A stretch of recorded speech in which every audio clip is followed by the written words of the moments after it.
Yeah, sport director. Well, the role's certainly broader.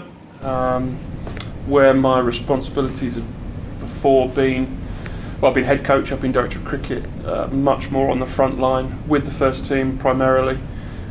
This new role is much broader, as I say, so looking after or an eye on pathway, academy, women's cricket, and of course a sharp end as well. But I'll be certainly less in a tracksuit. Doesn't mean I won't be around the group. I will be, but less than previous. I'd still like to do some coaching occasionally because I enjoy that element of it. But the day-to-day running of cricket will be left to Jim Troughton and his team.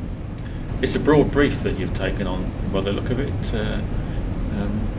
Lots to go at, and I take it, even though you've only just started, you've been having to think about the planning and what you might do and where you might go.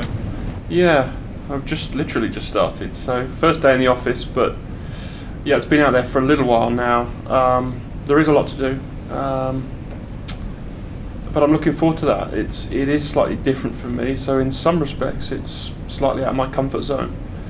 I'm looking forward to getting my teeth stuck into it, but I think it's a little bit, let's take this quite slowly and try and change the world in a day.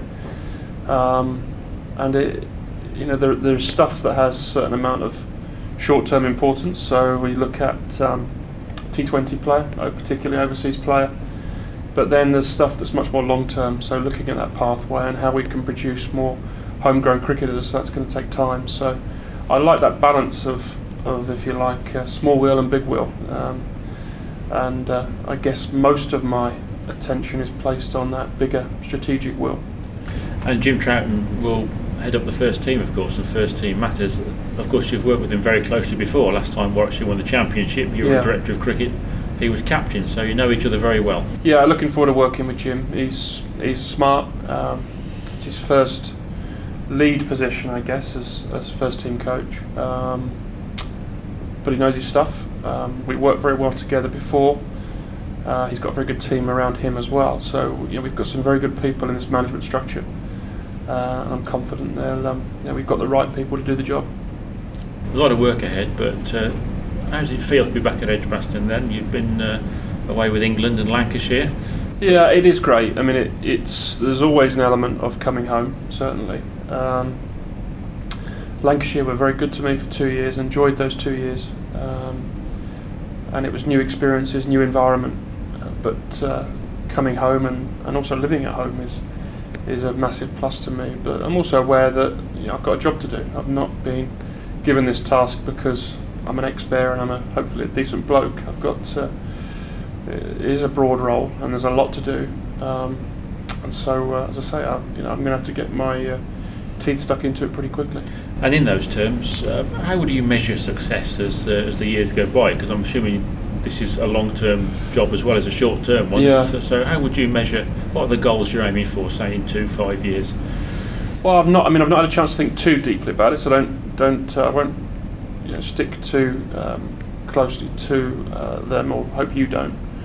But I guess the difference from being a head coach mainly to looking at the broader picture, results were far more important to me directly in the past.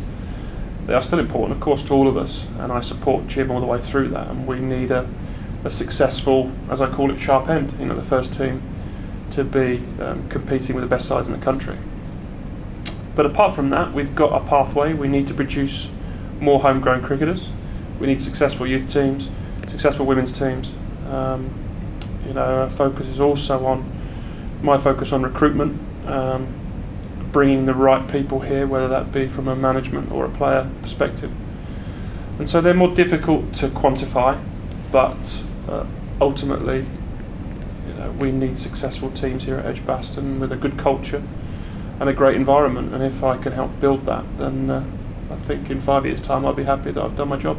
And there's a fair bit to build on, isn't there? Because the women's team did very well last season, almost won the 2 trophies, second and third. And the men's team obviously won 1 trophy, even though by their own admission had a bit of an inconsistent season. So there's plenty to go at. Yeah, there is all round. Again, first day in the office, there's a lot for me to look at and really look closely at the pathway, the academy, women's cricket. I obviously know a lot of the professional staff from my previous time here, and as you say, they've had success in the last couple of years as well, 2 of the last 3 years with trophies. And so there's a good team here, and it shows there's a lot to work with. The balance now going forward is just for us to try and transition some of those younger players at times into that squad, but that's also earned. You don't just get given a place in any Warwickshire team, and so it's their responsibility to push some of these senior guys for places in that team. But I firmly believe we've still got one of the best playing squads in the country here. Good luck. Okay, thank you. Cheers. Thank you, Brian.